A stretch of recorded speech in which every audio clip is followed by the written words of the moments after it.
My dear Kuttichathan എന്ന ചിത്രത്തിലൂടെ cinema രംഗത്തേക്ക് വന്ന നടനാണ് ജഗദീഷ്. ആദ്യകാലങ്ങളിൽ കോമഡി വേഷങ്ങൾ മാത്രമായിരുന്നു ലഭിച്ചിരുന്നെങ്കിലും പിന്നീട് സ്വഭാവ വേഷങ്ങളിലും നായക വേഷങ്ങളിലും അദ്ദേഹം ലഭിച്ചു.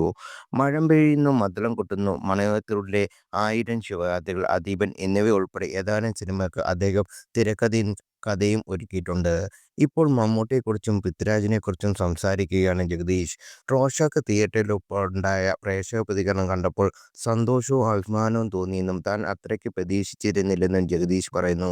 റോഷാക്കിന്റെ പ്രൊമോഷൻ പരിപാടി മലയാള സിനിമയിൽ ജഗദീഷിന് ഇനിയൊരു ഇന്നിംഗ്സ് കൂടി ഉണ്ടെന്നാണ് മമ്മൂട്ടി പറഞ്ഞതെന്നും അത് കഴിഞ്ഞ് താൻ നേരെ പോയത് കാപ്പയുടെ സെറ്റിലേക്കാണെന്നും അദ്ദേഹം കൂട്ടിച്ചേർത്തു.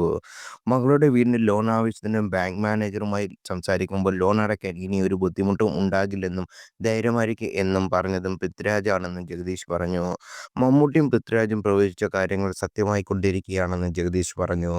റോഷാക്ക് തിയേറ്ററിലുണ്ടായപ്പോൾ പ്രേക്ഷക പ്രതികരണം കണ്ടപ്പോൾ സന്തോഷവും ഏറെ അഭിമാനം തോന്നിയും അത്രയൊന്നും പ്രതീക്ഷിച്ചിരുന്നില്ല ഞാൻ.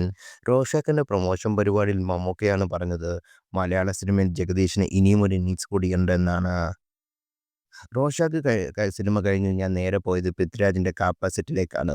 മോൾക്കൊരു വീട് വാങ്ങാൻ ലോണിന്റെ കാര്യം ബാങ്ക് മാനേജറുമായി ഞാൻ സംസാരിക്കുമ്പോൾ പൃഥ്വിരാജ് എൻ്റെ അടുത്ത് വന്ന് പറഞ്ഞു, ചേട്ടൻ സിനിമയ്ക്ക് വേണ്ടി മുടി വെട്ടാനും നരയിടാനും തുടങ്ങിയില്ലേ, ഇനി ലോൺ തിരിച്ചടയ്ക്കാൻ ഒരു ബുദ്ധിമുട്ടും ഉണ്ടാകില്ല, ധൈര്യമായിരിക്കുന്നു. മമ്മൂട്ടിയും പൃഥ്വിരാജും പറഞ്ഞ കാര്യങ്ങൾ, പ്രവചിച്ച കാര്യങ്ങൾ സത്യമായിക്കൊണ്ടിരിക്കുകയാണെന്ന് ജഗദീഷ് പറയുന്നു.